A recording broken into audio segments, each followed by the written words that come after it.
할렐루야. 여러분, 벌써 5월입니다. 소만 TV를 찾아오셔서 함께 해주시는 여러분의 가정에 5월의 향기만큼이나 향기로운 매일매일이 되기를 예수님 이름으로 축복합니다. 저는 오늘 여러분과 함께 유전이라는 제목으로 함께 은혜를 나누려고 합니다. 유전이라는 말을 사전에서 찾아보니까 어버이의 특징이 자손에게 전하여진다, 이런 뜻으로 소개되고 있습니다. 우리 10계명을 보면 제2계명에는 두 가지 유전이 소개되고 있습니다. 하나는 하나님을 모르는 사람들에는, 하나님을 미워하는 사람들은 그 아비로부터 자식에게로 3, 4대까지 이르러서 영적인 유전이 나타나고요. 또 하나는 하나님을 사랑하는 사람에게는 1000대까지 이르러 하나님의 복이 유전된다고 가르쳐주고 계십니다. 오늘 우리 성도된 우리에게 중요한 것은 자식에게 유산을 물려주고 할 것이 아니라 영적인 유산, 1000대까지 이르러 하나님의 복을 받는 유산을 물려주게 해야 할 것입니다. 세상은 너무나 어두워지고 있습니다.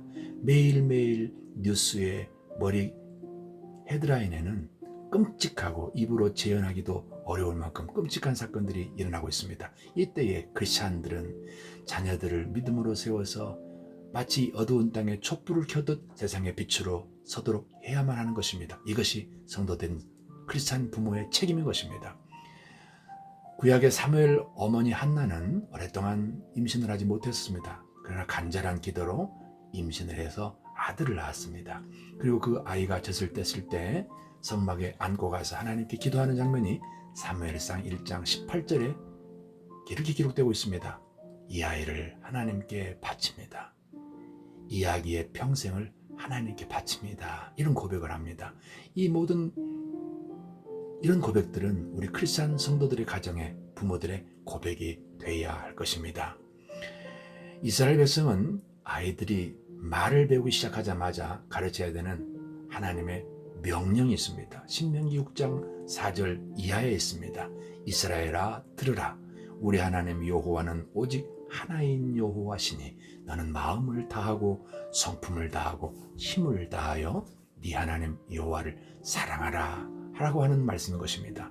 우리 성도들도 임신해서 태교 때부터 하나님은 한 분이신 것과 그 하나님 우리를 사랑하사 육신을 입고 오셔서 우리 대신 십자가에 죽으시고 부활 성천하셨고 이제 우리가 그 소식을 전하해야 된다는 것을 가르치고 그 아이의 심장 속에 이 말씀이 하나님을 사랑하는 이 마음이 심겨지도록 해야만 하는 것입니다. 오늘은 그러한 믿음으로 자녀를 키웠던 마가라 하는 요한의 부모 인생을 유전이라는 관점으로 들여다보면서 함께 은혜를 나누고자 합니다. 이 과정을 알기 위해서 먼저 마가복음 14장 13절 이하를 여러분 잘 눈여겨보셔야 됩니다. 거기에는 예수께서 제자 둘을 보내시며 성내로 들어가라. 그리하면 물 한 동이를 가지고 가는 사람을 만날 것인데 그를 따라가서 그가 들어가는 그 집 주인에게 이르되 선생님 말씀이 내가 내 제자들과 유월절을 먹을 내 객실이 어디 있냐 해라. 그러면 그 사람이 준비해 줄 것이다 해서 그 집에서 유월절을 보내게 되는 내용입니다. 그런데 여기에서 그 집 주인이라고 소개되고 있는 단어에 주목해 볼 필요가 있습니다. 여기 14절을 헬라어로는 토 오이코데스포테 토 가말리마 무 이렇게 되어 있습니다. 이 말을 중에서 특별히 토 오이코데스포테라는 단어의 뜻이 있습니다. 그게 뭐냐 하면 집 주인이라는 것입니다. 그리고 성인 남자 가장을 의미하는 뜻입니다. 그러니까 그 집 주인은 그 집의 가장이었고 그분은 그 당시에 2층을 가지고 있는 큰 대저택을 가지고 있는 그런 재력가였으며 때문에 그 지역 사회에서도 상당히 유력한 사람이었다는 것을 알 수가 있습니다. 그러나 이 시기에 예루살렘은 굉장히 어려운 상황이었습니다. 위험한 상황이었습니다. 무슨 얘기냐 하면 예수님 믿는 사람들을 박해하고 또 그 예수님을 사내들인 공의회에서 죽이기로 결정을 한 상황이었습니다. 이 사실을 예루살렘에 사는 사람들이 모를 리가 없습니다. 따라서 그 집 주인도 이 사실을 알고 있었을 거란 말입니다. 그럼에도 불구하고 그는 예수님을 자기 집에 모시고 그 제자들과 함께 유월절 만찬을 하겠다는 것은 위험을 감수하고 위험을 알면서도 이런 믿음으로 이 일을 했다는 것입니다. 이것이 믿음인 것입니다. 이 신앙을 가지고 가정을 이끌었던 가장의 얘기가 있는데, 이 집을 예수님께서는 십자가에 못 박혀 돌아가시기 전에 제자들과 추회 후의 만찬 장소로 사용하셨습니다. 이 집은 십자가에 못 박히시기 이전에 제자들에게 마지막 말씀을 남기셨던 집도 이 집이었습니다. 부활하신 예수님이 두려움에 사로잡혀 있는 제자들 찾아오셔서 자신의 부활을 확인시켜 주셨던 집도 이 집이었습니다. 주님께서 승천하신 뒤에 사도들을 비롯한 120명의 성도들이 모여서 기도했던 것도 이 집입니다. 그리고 오순절날에 성령이 강림하셨던 장소가 바로 이 집이었던 것입니다.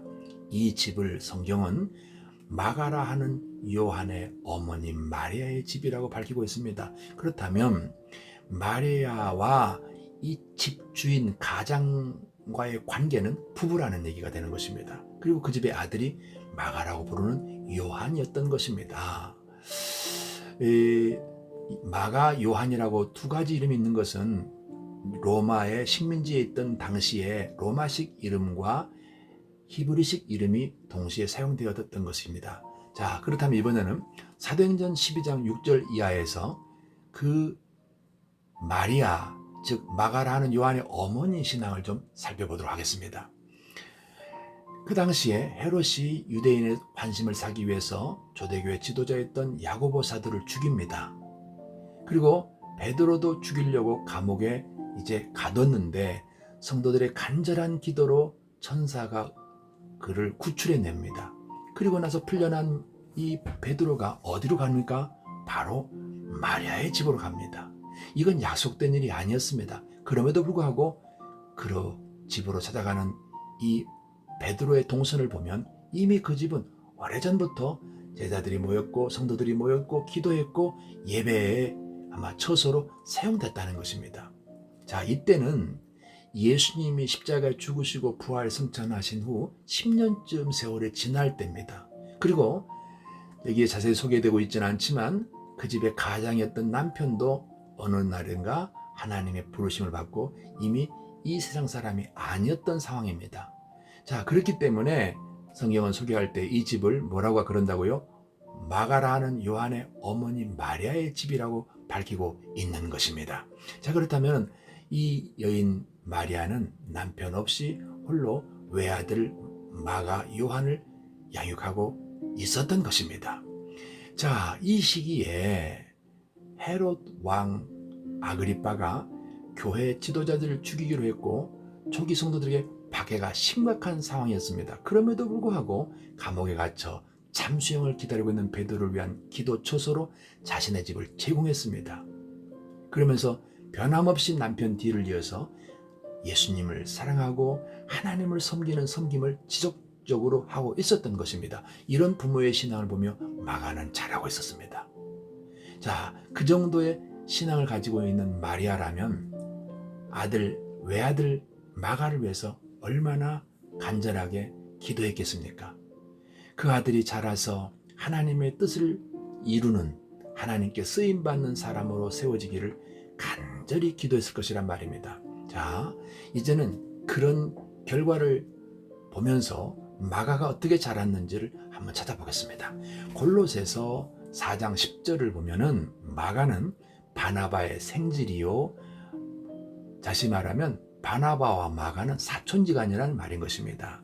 자, 그런데 그 당시 최초로 안디옥 교회에서 바울과 바나바를 선교사로 파송을 합니다. 그런데 이 선교팀에 이 마리아의 아들 마가라는 요한이 함께 동행하게 됩니다. 그 팀으로.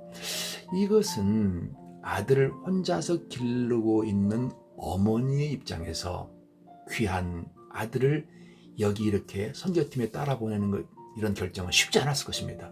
왜냐하면 어려운 일입니다. 이 일은 위험한 일입니다. 한 번도 해본 일이 없습니다. 아직 아들은 어립니다. 그렇기 때문에 품고 있고 싶은 마음이 모성으로 있었을 거란 말이에요. 그럼에도 불구하고 자식을 하나님께 세워서 쓰임받게 하는 것을 가장 기쁨으로 소원으로 가졌던 이 어머니는 그 선교팀에 아들을 따라 보냅니다.